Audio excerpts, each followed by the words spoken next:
Morning, welcome to the latest instalment of my secret history of the French Revolution. I'm here at the Palais-Royal in the centre of the city, a set of gardens and also cafes and restaurants and so on, which since the 1780s has been a place of recreation, socialising, political discussion and so on. And I'm here to ask, was the revolution thinkable before 1789, and especially was a republic thinkable? Were people able to conceive of a world without a king?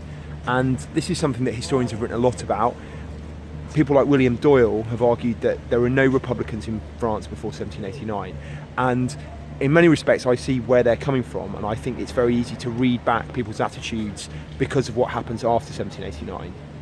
But I think this place does provide a kind of corrective to that idea, because Paris in some respects in the 1780s is a city without a king.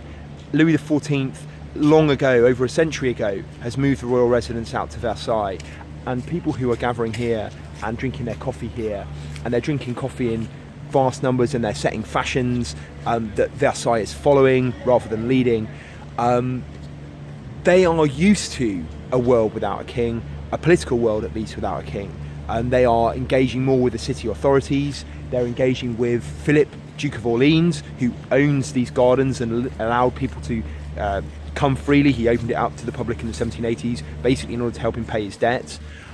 And therefore, in some respects, particularly when you have a weak king like Louis XVI, the monarchy just becomes far less important in people's minds than perhaps it had ever previously been. So while the system of having the court centred around Versailles would have suited a really powerful and charismatic ruler like Louis XIV, his much weaker descendants, I think they find the whole situation much less manageable.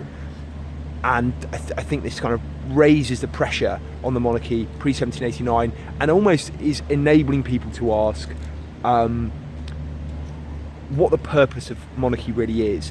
That's a question that's being asked in France much more than it is anywhere else, I think. And I think that's perhaps slightly to do with the fact that Paris has learned to operate as a kind of mini republic previously, before 1789. Okay, so that's my thoughts on the Palais-Royal. Hope you enjoyed it.